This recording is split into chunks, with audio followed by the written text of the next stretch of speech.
हर हर महादेव, हर हर महादेव। छोटा 500 नहीं जाना, छोटा बाजू में निकालो।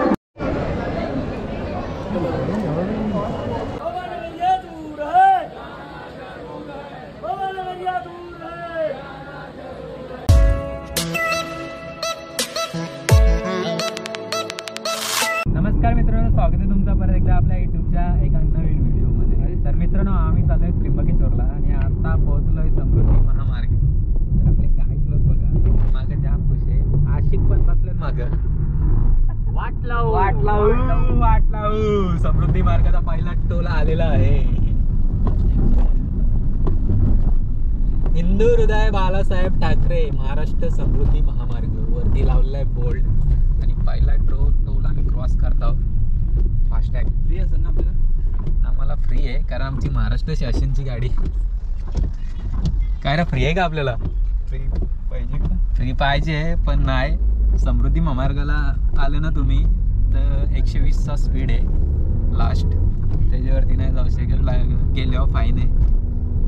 तर ब्लॉग तुम्ही कंटिन्यू बघा, मजा येणार आहे ब्लॉगला। आम्ही लेट निघलो, 10 वाजता निघलो घरशी, पनवेलवरून निघलो। कितीला निघलो रे आपण? 9 वाजता। इथं पोहोचल्या 11ला। कल्याणची ट्रॉफिक म्हणजे काय बोलूच नका, एवढी ट्रॉफिक असतं तर 2-3 तास जातात तिकडे। रस्ता बघा गाडी, समृद्धी महामार्ग।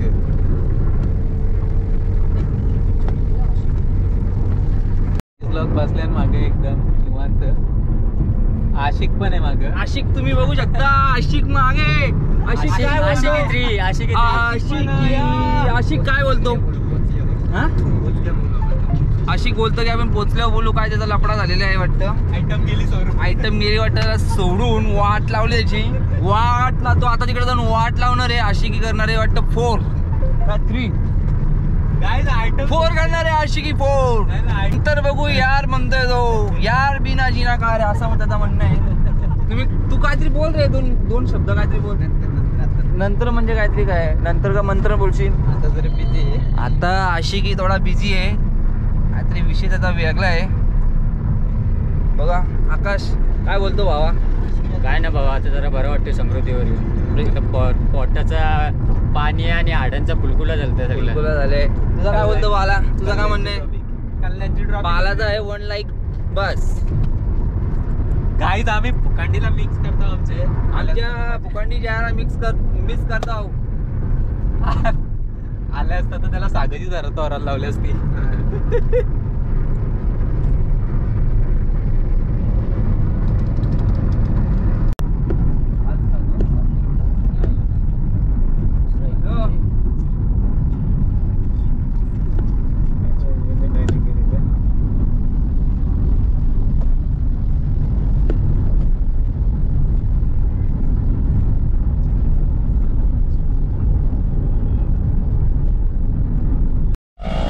चाटार पाटार का आला बघा गाईज, काकड्या, शांगा आणि बॉबी म्हणजे नाल्या। हे घ्या, अशी भूक लागलेली ना।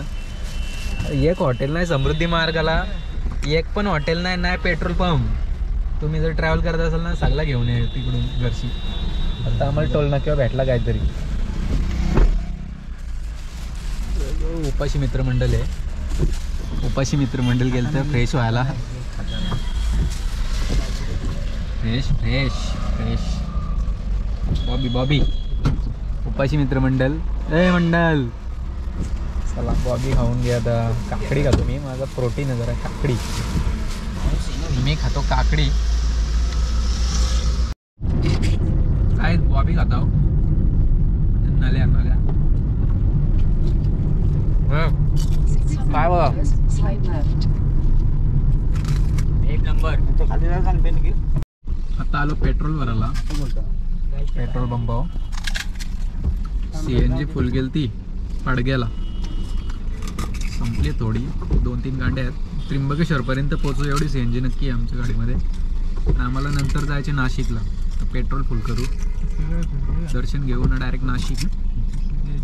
व्हिडिओ कंटिन्यू बघा गाईज, मजा येणार आहे। किल्ला आहे तो,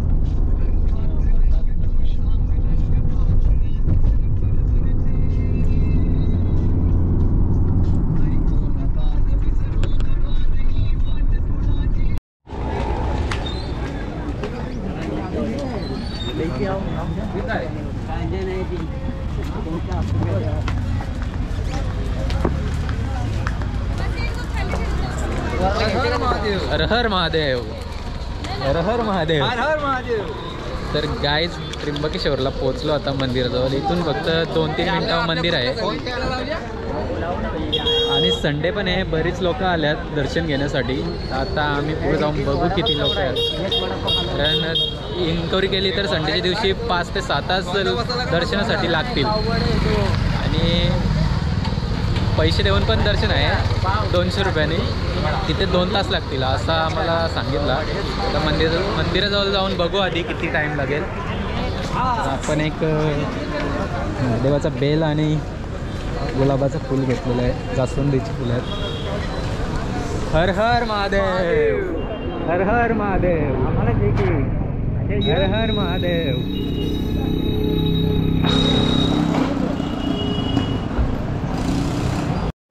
आत्ता आपण पोहोचलेलो आहेत कुशावत कुंड येथे. त्र्यंबकेश्वर मंदिरातील कुशावत कुंड ही एक पवित्र स्थान आहे. गौतम ऋषीने गोदावरी नदीला पृथ्वीवर आणले आणि त्याचे पाप धुण्यासाठी त्यांनी या कुंडांची निर्मिती केली. गोदावरी नदीचे उगम इथूनच होते आणि बरेच भाविक भक्त या कुंडामध्ये स्नान करत असतात. तर तुम्ही पण कधी जर गेले त्र्यंबकेश्वरला तर या कुंडामध्ये स्नान करा, अंघोळ नक्कीच करा.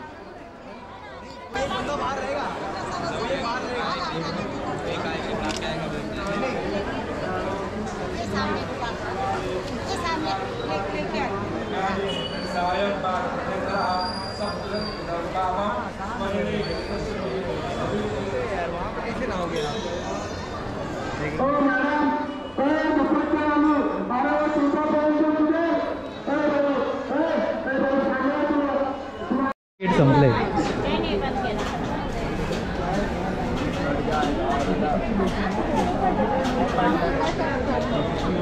तर मित्रांनो तिकीट घेतलं आहे आणि लाईनीमध्ये उभं राहिलो आता. तर ही लाईन आहे. 2-3 तास लागू शकतात दर्शनासाठी.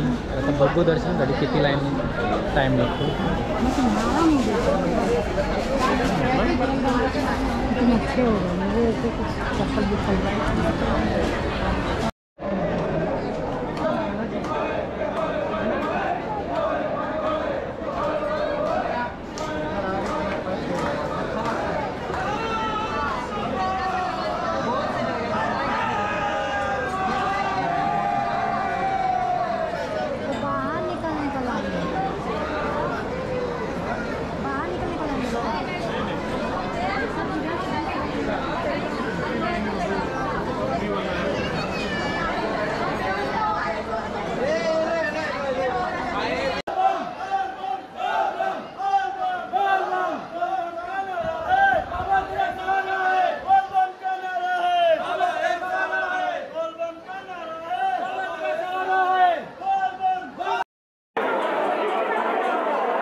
शंकराच्या 12 ज्योतिर्लिंगापैकी एक आहे. त्र्यंबकेश्वर हे नाशिक जवळच्या 12 ज्योतिर्लिंगापैकी एक हिंदू तीर्थस्थान आहे. नाशिकमध्ये दर 12 वर्षांनी येथे कुंभमेळा भरतो. मोठा असा कुंभमेळा भरतो. हे मंदिर हजारो वर्षे जुनं आहे आणि शिवकालीन मंदिर आहे. पेशव्यांनी बांधलेलं मंदिर.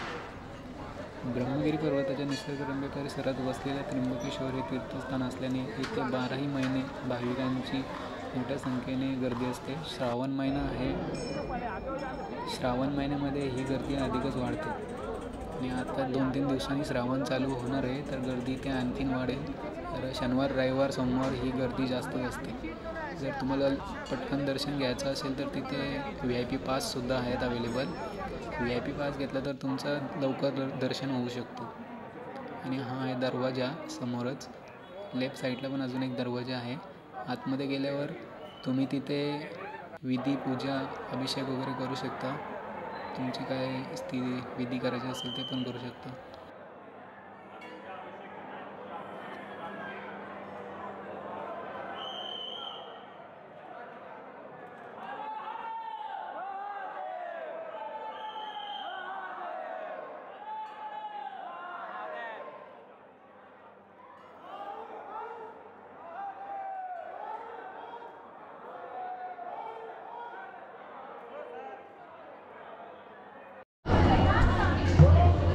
त्र्यंबकेश्वर ज्योतिर्लिंग इथे तुम्ही करू शकता ब्रह्मा विष्णू महेश यांचे दर्शन एकच ठिकाणी. तर आपल्याला गाभाऱ्यापर्यंत जाताना लांबूनच दर्शन करावं लागतं. तर चांगलं दर्शन आहे. थोडी पब्लिक जास्त असल्यामुळं थोडं पटापट घ्यायला लागतं दर्शन. नॉर्मली डेजला तुम्हाला चांगलं दर्शन होऊ शकतं. तिथे अभिषेक वगैरे करू शकता आतमध्ये. तर गाईज आमचं आता दर्शन झालेलं आहे मस्त. भाई लोक पण आलेले आहेत दर्शन करून. मस्त वाटला. आमचा पहिला ज्योतिर्लिंगाचा दर्शन झाला. एक ज्योतिर्लिंग कंप्लीट झाला. 12वा ज्योतिर्लिंगमधून फर्स्ट ज्योतिर्लिंगाचं मी दर्शन केलेलं आहे. आणि तुम्ही पण या. पण शनिवार सोमवार रविवार त्या दिवशी नको येऊ. 4 तास 5 तास लाईनीला लागतील. तर आम्हाला पण एवढं तास गेलं. माझा पास होता म्हणून माझा 2 तासच झाला. यांना पास नाही भेटला म्हणून यांचं 3-4 तास गेलं. तर आता वाजलेले आहेत 6-6:30 वाजले. चला आता आपण भेटू. इथं घरीच निघू आणि व्हिडिओ इथेच थांबू. जाऊ आपण घरी. आत्ता वाजल्यात गाईज 6:30. तरी पण बघा लाईनला तेवढीच लोक आहेत अजून. कमी अजून काय होतंच ना. अजूनपर्यंत लोक तेवढीच आहेत. फक्त तेवढीच आता तिथे.